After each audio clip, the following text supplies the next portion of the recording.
सांगली जिल्ह्यातील शाळा आणि महाविद्यालयीन विद्यार्थ्यांमध्ये सायबर गुन्हे, अंमली पदार्थांचं सेवन, महिला सुरक्षा आणि वाहतूक सुरक्षेबाबत जनजागृती निर्माण करण्यासाठी सांगली पोलीस दलाच्या वतीने विशेष जनजागृतीपर कार्यक्रमाचं आयोजन करण्यात आलं आहे. सोमवार 27 जुलै रोजी सकाळी 10:30 संजयनगर सांगली येथील बिरनाळे पब्लिक स्कूल येथे हा कार्यक्रम आयोजित करण्यात आला आहे.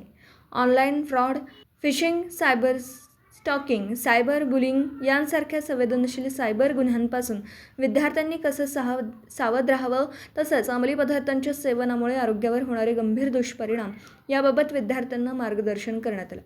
यासोबतच महिला सुरक्षा आणि वाहतूक सुरक्षेबाबतही विद्यार्थ्यांमध्ये जनजागृती केली जाणार आहे. सांगली जिल्ह्याचे पोलीस अधीक्षक माननीय श्री तुषार दोशी, सायबर पोलीस ठाण्याच्या सहाय्यक पोलीस निरीक्षक श्रीमती रुपाली बोबडे आणि डॉक्टर श्री चंद्रशेखर हळिंगळे हे विद्यार्थ्यांना मार्गदर्शन करतील.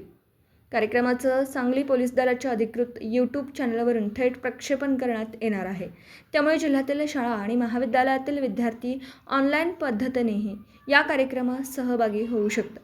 तसेच नागरिकांनीही हा जनजागृतीपर कार्यक्रम ऑनलाईन पाहता येईल. सायबर गुन्हे, अंमली पदार्थांचे दुष्परिणाम, महिला सुरक्षा आणि वाहतूक सुरक्षेबाबत विद्यार्थ्यांमध्ये जागरूकता निर्माण करण्याच्या उद्देशाने सांगली पोलिसांकडून हा उपक्रम राबवण्यात येत आहे.